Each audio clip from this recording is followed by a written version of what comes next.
হে everyone, আমি Susmita. Welcome back to my mini blog. আজকে বাড়ির সবাই মিলে যাচ্ছি ছোট পিসুমনের বাড়িতে। কেন জানো? কারণ আজকে ছোট পিসার বার্থডে ছিল, আর আমাদের বাড়ির থেকে সাউথ কলকাতার ডিস্টেন্স যেতে প্রায় 2 ঘন্টা লেগে গেছিলো। তাই 2 ঘন্টা পর গিয়েই চলে গেলাম আগে পিসুমনির ব্যালকনিতে। আর এটা হচ্ছে আমার দেওর সাথে আমার বর। তোমরা তো শুভকে চেনোই, তাই আর এক্সট্রা করে বললাম না। এখানে গিয়েই আমি মিররটা দেখে সবার ফার্স্ট আগে নিজেকে একটু ক্যাপচার করলাম। দেন চলো এবার যেটার জন্য এসছি সেটাই করা যাক, তাই না?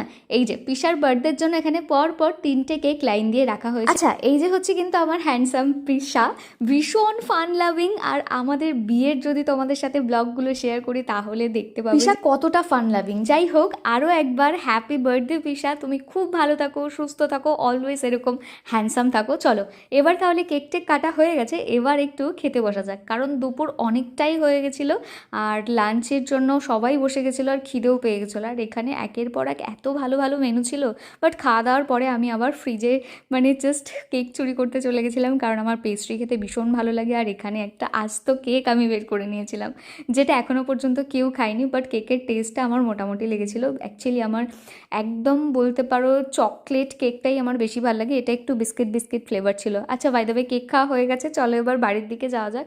বাট মিডিলে আমি জানো তো ঘুমিয়ে পড়েছিলাম গাড়ির মধ্যে, আর ঘুম থেকে উঠে একটু চা দরকার হয়, তাই দত্তপুকুরের কাছে একটা ক্যাফেতে দাঁড়িয়েছিলাম, ওখান থেকে একটু চা নিয়ে নিলাম। চলো এবার তাহলে বাড়ির দিকে যাওয়া যাক। দেখা হবে তোমাদের সাথে নেক্সট কোনো মিনি ব্লগে। সবাই সুস্থ থেকো, ভালো থেকো, বাই।